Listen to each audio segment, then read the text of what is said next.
Y bienvenidos a este pensamiento se puede decir el día, pero es interesante porque en inglés estamos estudiando el libro de Ein Yaakov. Ein Yaakov es un libro que es un resumen de mucho de lo que es el Talmud o enseñanzas talmúdicas, en las cuales nos viene a enseñar porciones. Y ayer que estaba dando un estudio sobre Ein Yaakov, una porción en Berajot, en el Talmud Berajot de 2a 3, leímos la historia del rabino Yose, que una vez estaba viajando en el camino y se encontró y habían entrado en una de las ruinas de Jerusalén y ahí fue a orar. Y de repente nos dice que apareció y se puso a la puerta para guardar y esperar por él a Elías el profeta. De repente, ten en mente que el rabino Yoses vivió durante el periodo post la destrucción de Jerusalén, el templo, y por lo tanto ya se había evacuado muchos de estos edificios y estaban en ruina. Y aquí nos encuentra de repente Elías el profeta. Interesante que de repente aparece, y sabemos según el hijo del Rambam, que habíamos dado, nos había dado lo que es interpretaciones de apariciones, etcétera, y nos dice que no todo es que ocurrió así como nos dice. Que ellos si quieren verlo pueden ver a mi página en inglés, que es las interpretaciones, las leyes de interpretaciones en cuanto a literatura midrashica y que no hay que tomarlo literalmente. Pero es interesante, dice aquí, que de repente apareció Elías y se puso a la puerta y lo guardó y llegó hasta el fin de sus oraciones. Después que él terminó sus oraciones, Elías le hace la pregunta y le dice, Shalom, pase a ti. Y el rabino respondió a Elías, y respondió, Shalom, mi rabí, mi maestro. Interesante que aparentemente lo tomó la visita de Elías de sorpresa. Y le dijo a Elías, hijo, ¿por qué has entrado en esta ruina? Sí, en este lugar para rezar en ruina. Y le respondió el rabino Yossi, porque fui a orar y le respondió, hubiese sido mejor orar en el camino. Porque hay una halajá que dice que puede aún decir la forma breve del Shemoneh Esrei o la Amidá, una forma más breve, en el camino cuando la situación es tal que la vida de uno está en peligro. Aun cuando no está en peligro, sino que la situación está, como aquí mencionan en Berajot. Y dice, y como he explicado, tenía miedo que puede ser interrumpido por gente que pasan por ahí al lado, es decir, en el camino. Y Elías le respondió, hubiese dicho unas oraciones más cortas, más breves. Y el rabino Yosef le respondió en esta conversación y le dice que en sí Elías le enseñó tres cosas.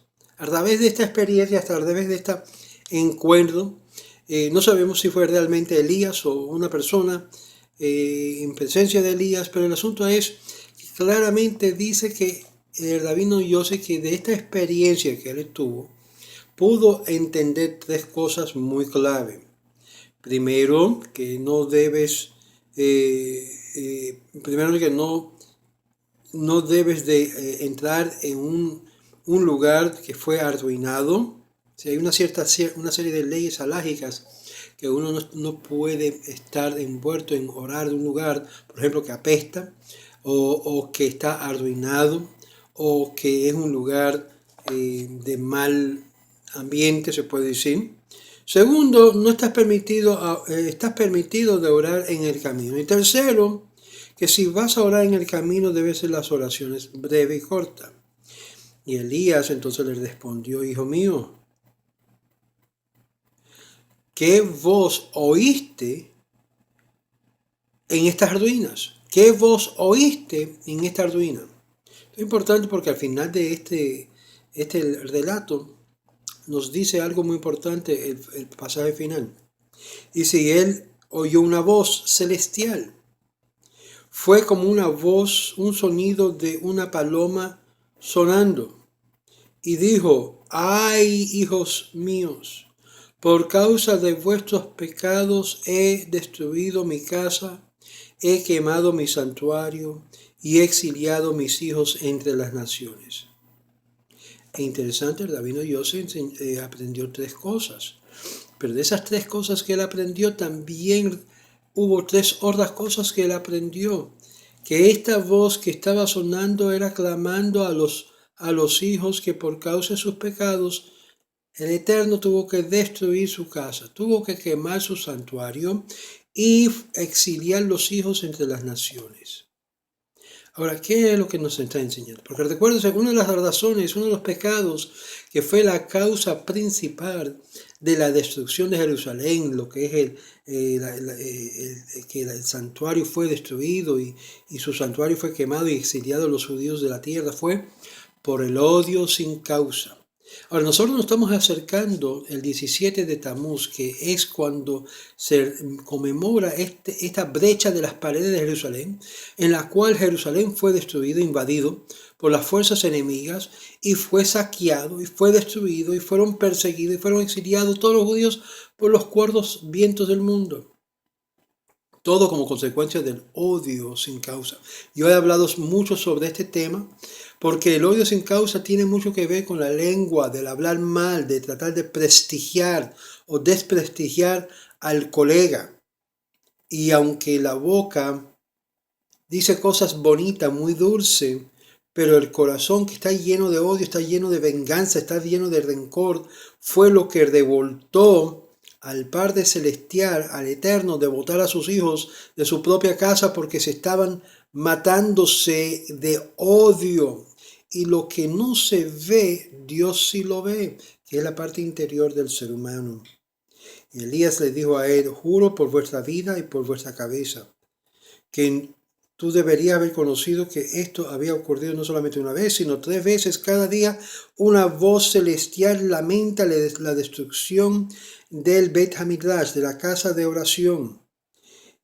Y eso no es todo, sino que cada judío que va a la sinagoga y en las salas de aprendizajes y responden: Yehei Shemei Rabba Mevorach, que su gran nombre sea bendito, el Santísimo bendito sea Él, mueve su cabeza en reconocimiento.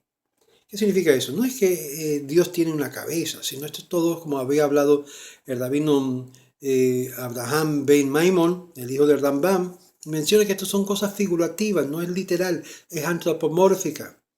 Que el Santísimo bendito estaba contento y dice: contento, feliz es el rey quien es alabado en su casa de esta forma. Alá, el Padre lo envió al exilio entre los adoradores, los falsos adoradores o los adoradores idólatras. Hay de los hijos que han sido echados de la mesa de su padre. La Guemará entonces hace un resumen. Que esto nos enseña 3 cosas por las cuales una persona no debe de entrar o pararse adentro de una casa arruinada, por causa que hay sospecha de que puede haber lo que es actos inmoralidades, idolatría, etc. Por causa que las paredes pueden colapsar, caerse encima, o por causa de que hay demonios viviendo ahí. Ahora yo me pongo a pensar un momento, ¿por qué el Talmud nos dice que hay demonios viviendo ahí? ¿Qué fue lo que estaba oyendo el rabino Yossi? ¿Eran las voces de demonios que él estaba oyendo en forma de paloma? ¿Y no estaba diciendo esos demonios la verdad? Aún, como dicen, los mismos fuerzas negativas dicen la verdad, pero siempre de una perspectiva negativa. Interesante aprendizaje. Las voces que corren en las cabezas de las personas muchas veces son por influencia no buena, sino mala. Y cuando entran en un espacio de ruina, lo que es de destrucción, lo que es de desolación, lo que oyen que parece ser voces divinas son realmente voces no divinas. Y sin embargo, Aún los demonios creen en Dios y tiemblan y tienen que decir lo que es la verdad de las cosas. Sí, cierto. Cierto que cuando los hijos alaban a Dios en medio de lo que es todos los problemas, el Eterno es exaltado. Cierto.